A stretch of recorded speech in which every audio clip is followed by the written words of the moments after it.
김한용의 모카로 가자. 현재 지원하지 않는 모카로 가자. 몇 번째 모카가 아니고요, 모카.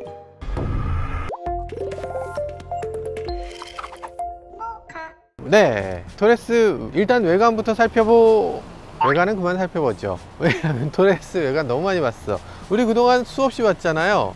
오늘 또 특별히 이 토레스를 빌린 이유는, 아니 토레스 앞에 물이 샌다면서요. 여기로 물이 들어온다는 얘기가 있던데, 폭우가 내릴 때 실제로 물이 들어오는지 이런 것들을 좀 보려고 했는데, 그 외에 여러 가지를 살펴볼 텐데요. 가장 중요한 건 아마 엔진일 것 같고, 그리고 또 소음일 것 같고, 그리고 트렁크 공간일 것 같아요. 트렁크 공간을 한번 보죠. 아, 이거 아니지.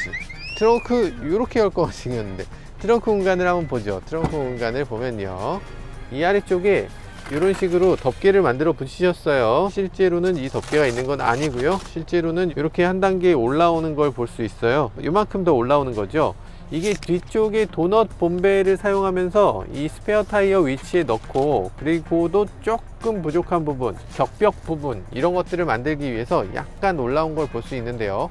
이게 올라왔다 손 치더라도 차가 기본적으로 트렁크 공간이 넉넉하기 때문에 크게 트렁크 공간을 침해받지는 않는다, 이런 생각이 들고요. 그럼에도 어쨌든 트렁크 공간이 실제로 있는 어지간한 트렁크보다는 조금 좁아진다, 이런 건 좀 아쉬움이라고 할 수 있겠죠. 어쨌든 LPG로 교체할 때 완전히 똑같은 건 아니다. LPG로 개조하고 나면 몇 가지 부분에서는 아쉬움이 생긴다라는 걸 여기서 먼저 볼 수 있어요. 원래는 이게 LPG 탱크를 넣지 않으면 이걸 열어서 이 아래쪽을 히든 스페이스로, 수납 공간으로 만들 수도 있는데, 그렇게 하지 못하는 것도 아쉬운 점이고요. 뒷좌석을 이렇게 폴딩 했을 때, 폴딩하고 나면 잠깐만, 희한하게 맞네요. 이게 왜 맞는지 모르겠지만 아무튼 지금 높이가 잘 맞는 걸 볼 수 있어요. 일반 가솔린 차하고 비교했을 때 뒷좌석 공간은 큰 차이 없다라고 느껴집니다. 뭐 이 정도 차이라면 용납 가능하다, 뭐 이런 생각이 드네요. 뒷좌석에 앉았을 때 네, 이렇게 한 단, 이렇게 두 단으로 조금 더 기울어지는 걸 볼 수 있네요. 이 차 일단 토레스 저희가 시승한 게 한 5번째쯤 되죠. 지금도 마음에 드세요? 질리지 않는 것 같아요. 질리지 않아요? 예쁘게 잘 나왔다? 네, 그렇게 생각하시는 분들이 많을 것 같고요. 이 외관은 많이 살펴봤으니까 이제 실내로 넘어가 보도록 하죠. 네, 실내에서 다른 점이, 지금 LPG로 개조했지만 실내에서 차이점은 느끼기 힘듭니다. 거의 없어요. 버튼을 누르면 가솔린이에요. 이게 가솔린입니다. 삐빅 누르면 LPG예요. 소리가 다르죠?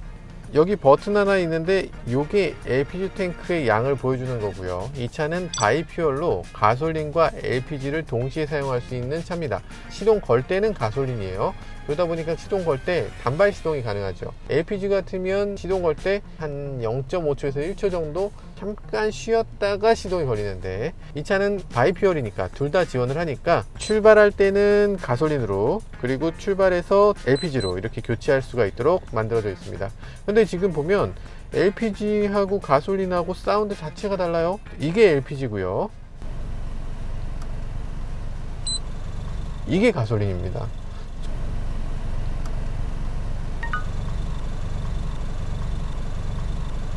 가솔린이 약간 덜덜덜 소리가 나네. LPG가 훨씬 조용하네요. LPG라서 더 조용하다, 이렇게 결론을 내릴 수도 있겠지만, 약간 생각을 바꿔서 LPG로 개조하다가 기존의 가솔린이 조금 소리가 더 나게 만들어졌다, 뭐 이렇게 생각될 수도 있어요. 뭐 정확한 건 알 수 없습니다만, 어쨌든 이 두 가지를 선택할 수 있는 이 자동차, 이 바이퓨얼 토레스 같은 경우는 이 정숙성에서는 LPG가 훨씬 더 앞서는 걸 볼 수 있네요.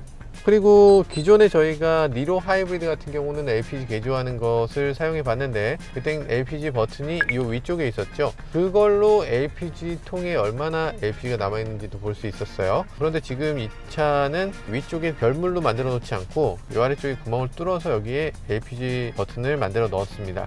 LPG 탱크에 얼마나 있는지도 이걸 보고서 가늠해야 돼요. 그럼 여기 있는 건 뭐냐? 여기 있는 건 휘발유의 양입니다. 그래서 휘발유의 양이 지금 한 요만큼 있다 있다는 거고요. 지금 휘발유로 갈 수 있는 거리가 뭐 예를 들어서 400km다. 그럼 LPG 탱크로도 또 400km 정도 갈 수 있거든요. 그래서 둘 다 가면 이 차는 기름 한번 넣고 LPG 한번 완전 충전하고 나면 한 800km 이상 갈 수 있는 자동차가 되는 겁니다. 그래서 이렇게 바이퓨얼인 자동차들이 그런 점에서 좋은 점이 있고요. LPG가 지금 다 떨어져 가는데 LPG 충전소를 찾기가 힘들어요. 지방이라서 어디 있는지 모르겠어요. 이런 경우에는 그냥 휘발유 넣으시면 됩니다. 바이퓨얼이라서 그런 점은 참 좋은 것 같아요. 그런데 이 바이퓨얼이다 보니까 단점도 물론 있죠. 단점은 휘발유랑 LPG 둘 다 무거운 물건이기 때문에 휘발유 연료통과 뭐 펌프와 뭐 등등등을 하면 5, 60kg가 그냥 넘어가기 때문에 이 5, 60kg를 차에다가 싣고 다니는 거예요. 거기다가 LPG는 더 무겁습니다. LPG는 경우에 따라서 100kg가 넘기 때문에 이 무게 두 개를 더하면 이 차가 가뜩이나 출력이 간당간당한 차인데 무게 증가가 너무 크기 때문에 차가 조금 잘 안 나간다, 좀 아쉽다, 이런 생각을 분명하게 느끼실 수 있을 것 같아요. 그런 것들이 LPG 개조의 단점이라고 할 수 있습니다. 물론 출력이 남는 차들 많죠. LPG 차들 보면 뭐 그랜저 LPG 3.0이잖아요. K8 LPG 3.0이에요. 3.0 엔진을 넣었으면은 아우 여유 있죠. 아니 2.4도 있고 2.5도 있는 자동차들인데 그거 3.0을 넣어서 남아도는 출력을 갖고서 LPG로 개조한다. 아유 그건 훌륭하죠. 근데 그게 아니고 정말 이 차는 요 출력이 이 차에서 마지노선이다. 요거보다 조금만 부족하면 조금 언짢을 수 있겠는데 그런 느낌이 드는 출력이었는데 거기다가 LPG를 넣으니까 무게도 증가하고 LPG 자체의 출력도 조금 떨어져서 그래서 나가는 느낌이 조금 그렇게 유쾌하진 않은 그런 아쉬움은 있을 수 있어요. 그리고 LPG 개조할 때 비용이 380만 원이 듭니다. 사실 우리가 LPG의 가격을 얘기할 때 LPG 가격이 50%다 이런 얘기하지만 실제로 50%는 아니에요. 실제로는 한 60% 정도 됩니다. 게다가 LPG는 연비가 가솔린만큼 좋진 않죠. 그래서 만약에 한 달에 50만원쯤 넣는 사람이 LPG를 넣게 되면 기름값은 그럼 얼마가 들어가냐? 25만원 들어가는 게 아니고 30에서 40만원 들어갑니다.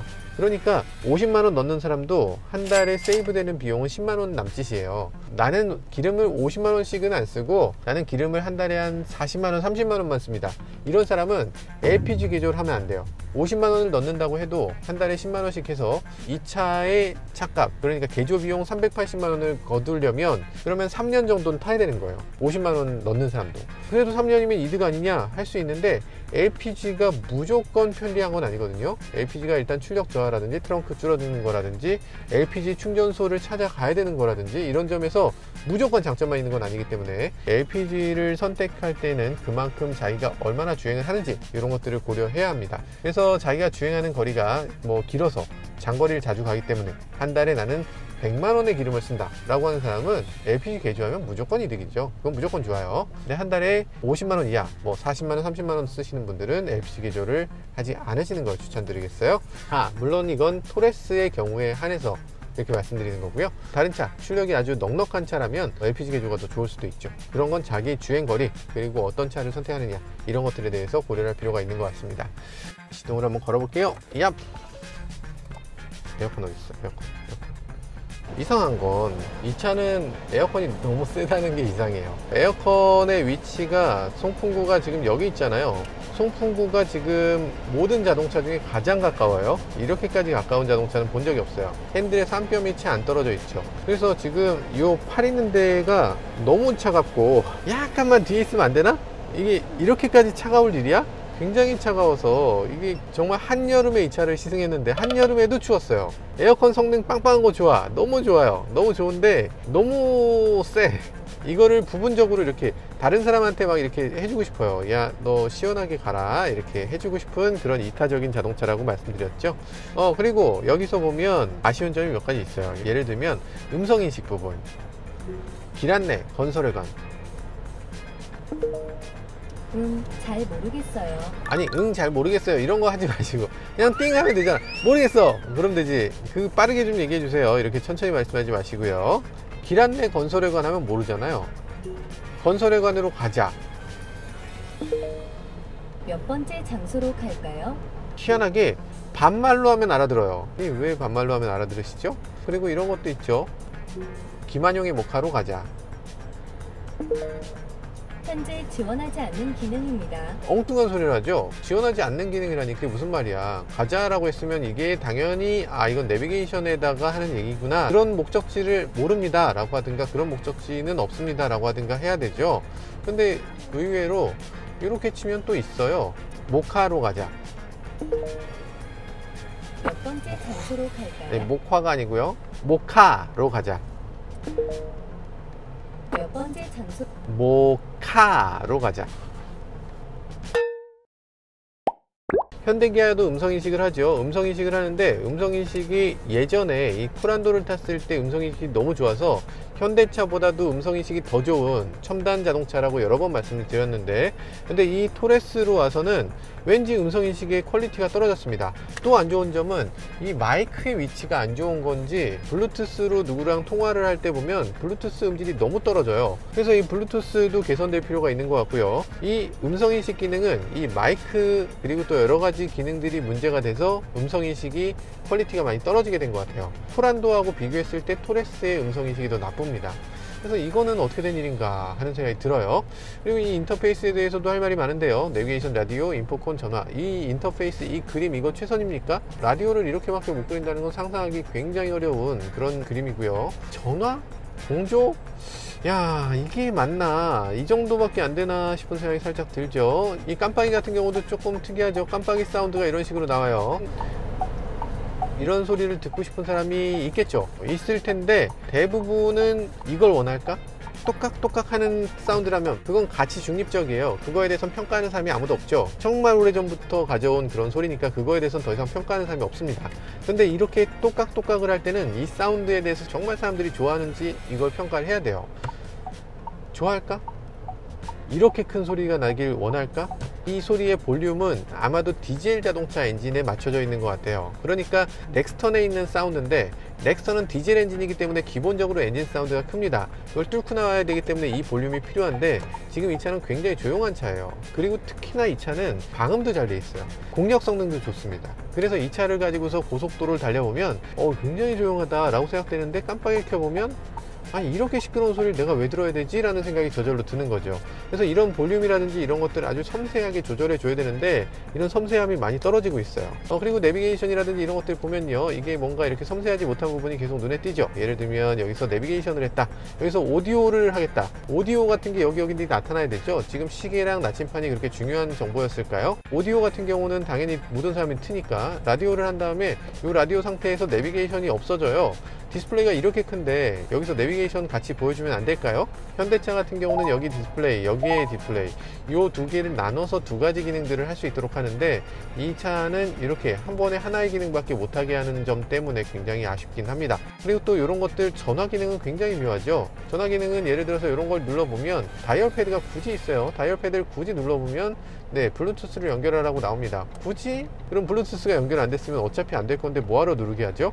그런 생각이 들고요. 이 기능 자체, 왼쪽에 메뉴를 넣은 것 자체는 좋은데, 그 다음에 있는 모든 기능들이 각각이 따로따로 놀고 있습니다. 인포콘도 인포콘에 있는 기능들이 내비게이션 옆에 나오질 않아요. 예를 들면 날씨, 여기 나올 만도 하잖아요. 근데 날씨 나오지도 않고요. 그 지니뮤직으로 듣는 거는 인포콘 안에서만 들을 수 있고, 미디어 센터면 미디어를 다 모아서 한꺼번에 볼 수 있도록 해야 되는데, 미디어 센터 안에 지니뮤직이 안 나오죠. 스트리밍이라든지 이런 것도 안 나옵니다. 이건 라디오, 블루투스, USB만 되는 기능이에요. 서로 다른 물건들을 그냥 한 모니터를 통해서 그냥 보여주는 것밖에 안 되는 그런 정도의 통합되지 않은 모습을 보여줍니다. 좀 안타깝죠. 그나마 굉장히 다행이라고 생각되는 건 이건 소프트웨어잖아요. 그러니까 올해는 사실 굉장히 급하게 내놓은 거고, 좀 더 업그레이드해서 내년에 펌웨어를 업데이트하면서 이런 것들 다 개선해 주길 바라겠어요. 지금까지는 이거 에러도 많고, 지난번에 저희가 탄 시승차는 이게 아예 꺼져서 나오지 않았죠. 여기 잘 보면 리셋 버튼이 있어요. 리셋 버튼을 만들어 놓은 것 자체도 아주 아이러니하죠. 자동차에서 리셋 버튼이 있는 거 보신 적 있으세요? 이게 있을 정도로 잘 다운된다는 얘기로 보여지는데, 리셋을 시키면 다시 내비게이션이 나온다, 그러니까 문제 없다, 이렇게 해서는 안 되겠죠. 당연히 그런 문제가 생기지 않도록 정말 완벽한 그런 제품을 만들어줄 필요가 있습니다. 완벽까지는 아니어도 적어도 시승차에도 이런 문제가 생기는 건 없었으면 좋겠어요. 그리고 최근 들어서 품질 이슈가 당연히 나오고 있는데, 품질 이슈로 여기 물이 샌다거나 이런 문제가 있어요. 가장 기본적인 건데, 그 기본적인 것에서 흔들리기 시작하면 큰일 납니다. 지금 쌍용차 너무 잘하고 있고, 이 잘하고 있는 걸 끝까지 이어가기 위해서는 지금 이런 문제가 생긴 거 조기에 해결해서 다시는 그런 얘기가 나오지 않도록 완벽한 자동차를 만드는데 정말 힘을 써야 돼요. 어쨌든 지금 LPG 모델일 때 이 차의 출력 조금 더 깎이는 거, 그게 좀 저한테는 굉장히 큰 아쉬움이라고 느껴지기도 합니다. 그때 이렇게 패들 시프터를 당겨서 약간 시프트 다운을 해줘서 주행하면 조금 더 경쾌하게 움직일 수 있는 것 같아요. 물론 이렇게 아쉬운 점을 말하려고 하니까 아쉬운 거고요. 나머지 부분을 놓고 보면 훌륭합니다. 쌍용차가 이렇게 훌륭한 차를 만든다니 정말 놀랍다, 이런 생각이 들어요. 차에서 이렇게 키를 빼고 보통 갖고 많이 나가요. 주머니에 넣고 이렇게 가잖아요. 그러면 이렇게 경고를 제대로 해줍니다. 야, 차키 제가 지금 갖고 갔어, 너 큰일 나, 이런 식으로 경고를 해줘요. 그렇기 때문에 차키를 갖고 멀리 가버리는 일이 없겠죠. 이게 왜 중요하냐면, 많이들 차키 놔두고 어디 멀리 갔다가 어디 대구 같은 데 갔다가 시동을 끄면 거기서 시동을 다시 걸 수 없게 됩니다. 그냥 사실 경고가 있긴 한데 너무 작기 때문에 그런 것들 큰 문제가 되기도 하고요. 그래서 그런 거 경고 제대로 해주는 게 마음에 드네요. 그리고 저는 이런 건 조금 이상해요. 지금 보면 이거 뭔지 아세요? 이거 뭐냐면 파이브로가 제공하고 있는 차를 처음 살 때 주는 거예요. 뒤에다 이걸 걸어서 여기다 짐을 놓는 거죠. 괜찮죠? 괜찮죠? 근데 굉장히 차가 더 고급스러워 보입니까? 차에 어떤 어울려요? 하이브로라는 업체에서 이거를 쌍용차한테 이렇게 뭐 무상으로 줬는지 뭐 어떻게 했는지는 모르겠지만, 그건 공짜라고 그냥 받으면 안 되죠. 이 쌍용차가 브랜드 이미지가 중요하잖아요. 뭐 준다고 다 받으면 어떡해. 3,500만 원짜리 차 사는 사람한테 줬을 때 정말 와, 내 차 되게 고급스럽다라고 느낄 수 있는 그런 아이템인가. 아이템의 고급감도 조금 생각해 주실 필요가 있는 것 같아요. 쌍용 이상하게 촌스러운 면이 있어요. 네, 좀 아쉬워요. 자, 출발하도록 하겠습니다. 저희가 타는 차는 시승차가 아니고 일반 고객에게 판매된 차를 다시 빌려와서, 그래서 저희한테 빌려주는 거라고 해요. 일단 시승차를 타보는 것도 좋지만 시승차가 아니라 실제로 양산차, 그러니까 일반인들한테 전달됐을 때는 차가 어떤가, 이런 걸 살펴보는 것도 중요하겠죠. 그래서 지금 이 차 일반인들한테는 어떤 느낌이 드는지, 그리고 품질 수준은 어떤 상태로 일반인한테 전달이 되는지, 이런 것들도 함께 살펴보겠습니다. 차는 진짜 조용합니다. 차가 이렇게 조용했나? 토레스가 원래 조용한 차잖아요. 생긴 거하고 굉장히 달라요. 생긴 건 굉장히 오프로더, 무슨 랭글러나 막 이런 차처럼 느껴질 것 같지만 실제로 토레스를 타보면 너무 조용해서 깜짝 놀랍니다. 그렇게 놀라울 정도로 조용한 차인데, 지금 이 차는 LPG로 개조된 모델이거든요. 개조된 모델은 더 조용하네요. 어떻게 더 조용하지? 어쨌든 지금 가솔린 차밖에 없고요. 기본적으로 가솔린 차에 거기 아마 뒤쪽에 LPG 탱크를 넣으면 탱크와 실내 사이에 격벽을 만들어야 돼요. 격벽이 꽤 두껍거든요. 그래서 거기서 아마 흡음 효과가 조금 더 생기는 것 같습니다. 그래서 LPG 모델이 조금 더 조용해요. 르노 삼성 QM6도 마찬가지입니다. LPG 모델이 가솔린 모델보다 더 조용하고, 그래서 LPG를 더 선호하고 있는 것 같아요. 토레스 하면 뭐 여러 가지로 좋지만 연료비가 조금 과하게 나오지 않을까? 이런 걱정이 드는 것도 사실이죠. 왜냐하면 토레스가 6단 자동 변속기예요. 사실 6단을 시내에서 사용하는 데는 별 상관없는데 시내에서 이미 6단을 넣어버리거든요. 그러니까 70km 정도 되면 이미 6단이에요. 100km, 120km 뭐 이런 식으로 가게 되면, 그러면 그 6단으로 RPM만 높여서 계속 써야 돼요. 고속을 주행할 때 다른 차는 어떻게 돼요? 8단 변속기를 갖고 있으면 웅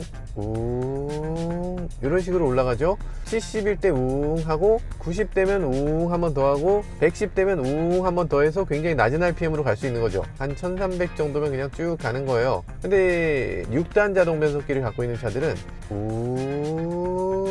요 상태로 가야 되니까, 이 상태로 가면 RPM을 계속 올리기 위해서 계속 가속 페달을 밟아야 되겠죠. 그렇게 되면은 계속 거기서 기름을 먹기 때문에 그 기름 소비가 좀 큰 거예요. 연비가 좋을 수가 없습니다. 그래서 이런 자동차들은 저속에서는 연비가 그런대로 괜찮은데, 이 고속에서, 고속도로를 자주 다니는 경우는 기름값이 상당히 많이 들 수 있어요.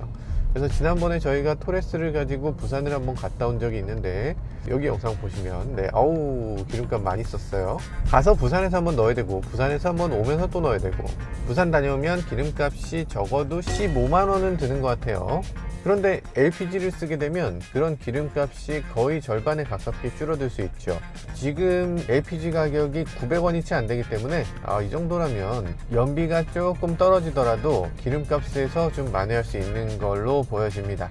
이 표시되는 연비는 믿을 수 없지만 이 표시되는 연비는 지금 평균 연비 리터당 6km를 보여주고 있네요. 이 차의 원래 연비는 12 정도 되죠. 평균 연비 6km면 절반 정도밖에 안 되는 건데 진짜 절반인가? 한번 리셋을 한번 해볼게요. 자, 이렇게 막히는 길에서는 크루즈 컨트롤 해야 되겠죠. 크루즈 컨트롤을 해서 이 차에게 운전을 맡겨볼까 해요. 앞에 차가 포르쉐 911 터보 S니까 이거 박으면 너도 죽고 나도 죽는 거란다. 갑니다.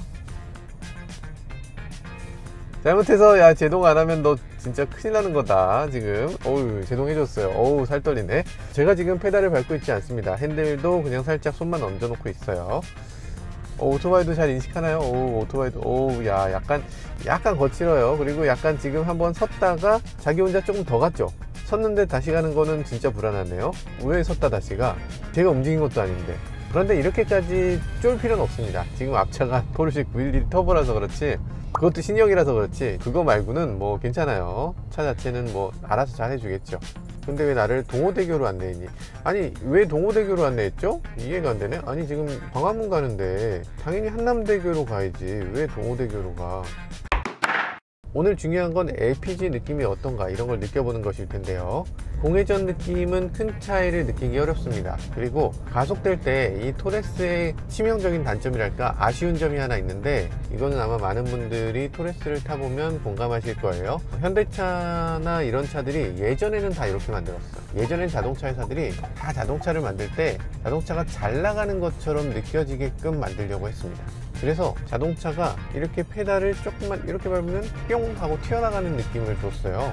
근데 요즘은 그렇게 하지 않죠. 굉장히 리니어한 느낌이 들게, 출발할 때도 조금 부드럽게 출발할 수 있고 설 때도 부드럽게 서도록, 그렇게 세팅이 많이 바뀌었습니다. 왜 그렇게 되냐면 가속 페달을 밟을 때 이걸 밟으면 어느 정도 밟히도록 할 것이냐를 일일이 소프트웨어로 만드는 거예요. 그것도 리니어하게 그냥 이렇게 2차원적으로 이렇게 만드는 게 아니라 3차원적으로 이 속도에서 이 정도 가속을 밟으면 어떤 느낌이 들게 하겠다라는 걸 3차원적으로 만듭니다.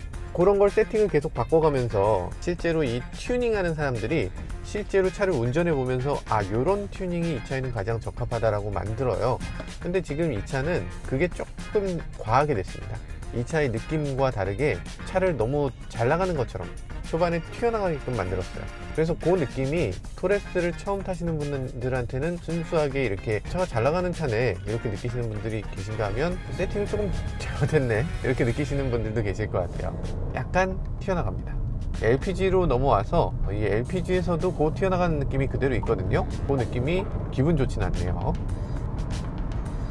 지금 이 램프가 저는 굉장히 좀 인상적인데요. 보통의 램프들이 현대기아도 그렇고 이 램프의 색감을 제대로 표현하는 경우가 드물어요. 근데 지금 이거 램프 신경 써서 불빛 밑에서도 얼굴이 파랗게 보이거나 노랗게 보이거나 하지 않고 제대로 된 색이 제대로 드러나 보이고 있거든요. 색 재현율이 높은, CRI 값이 높은 그런 램프를 사용하고 있어서 조명에 꽤 신경 썼다 이런 생각이 드네요. 이 토레스를 보면 이 쌍용이 전체적으로 그렇게 막 굉장히 완성도가 높은 건 아니지만 부분적으로는 이런 것까지 신경을 썼나? 하고 깜짝깜짝 놀랄 때가 있어요. 굉장히 디테일의 몇 가지 부분은 굉장히 뛰어나고요. 물론 반대의 경우도 있습니다. 전체적으로 이게 굉장히 많이 만들어 본 브랜드는 아니잖아요. 그러다 보니까 뭔가 이 부분을 어떻게 놓쳤지? 이런 부분도 있긴 해요. 그런 놓친 부분과 뛰어난 부분, 그런 것들이 다 어우러져서 그래서 이 토레스의 의외성을 만들어내는 것 같아요. 그래서 또 많은 소비자들이 토레스를 응원하고 좋아해 주는 거겠죠. 최근 들어서 이 침수에 대해서 관심들이 많아졌는데, 침수된 경우에 차에 갇혀서 나오지 못하던 사람들이 꽤 있었어요. 이 안에 물이 다 찬 다음에 바깥과 안쪽에 물이 똑같아지면 그때 나가면 되잖아, 뭐 이렇게 말씀하시는 분도 계시더라고요. 아니 그게 강물에 빠지거나 호수에 빠지거나 그랬을 때나 할 수 있는 얘기지, 평소에는 그렇게 안 되죠. 물이 어떻게 이 안이 꽉 찰 수 있겠어. 밖에 물이 무조건 더 높죠. 그래서 문을 열고 나가려고 하면 차가 바퀴만 잠겨도 문이 안 열리기 때문에 탈출을 못 합니다. 그렇게 차가 침수되면 전원부터 나가잖아요. 전원이 나가면 창문이 안 열려요. 그럼 어떻게 탈출해?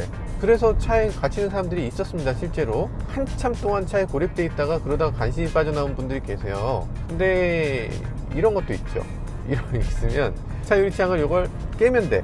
차 안에 이런 것들이 필요합니다. 이런 게 안전을 위해서 정말 필요한 거고, 차가 만약에 호수나 이런 데 빠졌을 때도 물론 이렇게 안쪽으로 물이 다 들어온 다음에 여기까지 꽉 찬 다음에 빠져나오면 문을 열 수 있어요. 너무 추운 그런 물 속에 사람이 갇힌 상태로 물이 찰 때까지 기다리는 걸 사실 상상하기 어렵고, 그래서 물에 빠지면 재빠르게 거기서 빠져나와야 되는데 빠져나올 수가 없죠. 근데 차가 일단 이 안에 공기가 있기 때문에 어느 정도 떠 있잖아요. 그래서 유리창을 깨고서 빠져나오면 그래도 그나마 빠르게 빠져나올 수 있어요.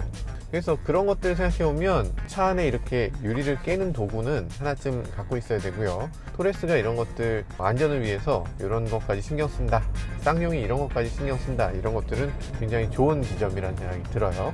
물론 유리를 깨는 전용 도구가 아니라 이러면 불 켜는 기능도 있고, 야간에 2차 사고를 막기 위한 여러 가지 노력들을 하고 있다, 이런 거죠. 인테리어 디자인은 나름대로 장점이 많이 있습니다. 이런 윗부분이 굉장히 깔끔하게 떨어진 거, 이런 것도 큰 장점이죠. 그리고 개방감도 뛰어나요. 요즘 들어서 현대기아나 이런 메이커들이 유리의 크기를 자꾸만 줄이고 그러면서 개방감이 좀 떨어지는 면이 있는데, 이 차는 그래도 개방감을 꽤 만들어내고 있습니다. 의외로 시원시원해요. 그런 장점이 있고요. 아쉬운 점이 하나 있다면 이 실내 공간이 좁아 보인다는 거예요. 실제로 이 차는 그렇게 작은 차는 아닌데, 이 운전석, 조수석에 앉았을 때 보면 이 앞쪽에 디스플레이나 이런 것들이 너무 가까워요. 그리고 이런 송풍구나 이런 것들이 너무 가까운 곳에 있어서 답답하게 느껴질 수 있는 거죠. 일부러 이렇게 했나 이런 것도 있겠지만, 이게 우리가 현대기아에 너무 익숙해서 그래요. 현대기아는 전 세계에서 IP를 가장 작게 만드는 회사입니다. IP라는 게 뭐냐면 인스트루먼트 패널이라는 건데, 예를 들면 계기판이라든지 대시보드라든지 이런 것들, 공조장치라든지 이런 것들이 다 앞쪽에 숨어 있잖아요. 사실은 우리한테는 그냥 이렇게 덮개 하나로 보이지만 이 안에는 엄청나게 많은 것들이 들어있어요. 그래서 이쪽에 멀티미디어를 위한 작은 모듈 같은 것도 들어있어야 되고, 그리고 이 밑에 있는 디스플레이도, 이 계기판도, 그리고 여기 있는 공조장치 팬 이만한 게 들어가야 돼요. 그리고 그 통로도 만들어야 되죠. 이게 만만치 않습니다. 그러다 보니까 이 IP 자체가 두께가 커질 수밖에 없어요. 근데 현대기아는 이걸 계속 줄이는 거죠. 현대기아는 같은 크기의 차인데 이상하게 실내 공간을 잘 뽑는다, 이런 게 그래서 그래요. 계속 앞쪽으로 밀어낸 거죠. 그래서 이만큼의 공간을 더 뽑아내는 게 현대기아의 특징인데, 그래서 이 정도로 약간 좁다라고 느껴지는 게 현대기아하고 비교했을 때 조금 좁다라는 거고, 다른 브랜드하고 비교하면 대등한 수준이라고 할 수 있습니다. 근데 그 와중에도 조금 더 좁게 느껴지긴 하네요. 그게 아마 이런 송풍구라든지 이런 것들이 필요 이상으로 더 튀어나와서 그런 것도 있는 것 같아요. 그리고 또 대시보드를 이렇게 수평으로 만들었으면 더 넓어 보였을 텐데, 이거 운전석 쪽으로 조금 기울이면서, 기울인다는 게 안쪽으로 들어간다는 뜻이 아니거든요. 밖으로 튀어나온다는 얘기예요. 이게 튀어나오기 때문에 그만큼 공간을 더 잡아먹습니다. 그래서 옛날에 BMW라든지 이런 차들이 실내가 그렇게 좁게 느껴졌던 게 기울어 있어서 그래요. 그래서 요즘 들어서 자동차 회사들이 이렇게까지 적극적으로 기울이지 않는데, 이게 약간 좁게 느껴지는 그런 부분이 있는 것 같아요. 네, 그렇게 잘 달릴 수 있는 상황은 아니었는데 여전히 막히는 길이고, 조금 달렸는데 평균 연비는 6.7로 올라왔습니다. 이대로면 아마도 한 8은 갈 수 있을 것 같아요. 사실 이 출력이 LPG로 전환했을 때 출력이 그렇게 많이 떨어지진 않아요. 그런데 문제는 이 차가 원래 출력이 너무 간당간당하다는 데 있어요. 여기서 조금 빠지니까 굉장히 아쉽게 느껴지네요. 그거가 10% 정도 빠지는 건데, 그 10% 출력이 이 차한테는 너무나 소중한 거죠. 그러니까 원래 이 차의 엔진과 변속기가 그만큼 옵티마이즈가 잘 됐다는 얘기겠죠. 딱 맞춰서 만들었는데 얘는 그렇게까지 딱 맞지 않다, 그런 생각이 들어요. 네, 지금까지 토레스 LPG를 시승해 봤는데요. 쌍용차 토레스 정말 잘 만들어진 자동차라고 인정할 수밖에 없어요. 디자인이면 디자인, 성능이면 성능, 여러 가지 면에서 정말 잘 만든 자동차입니다.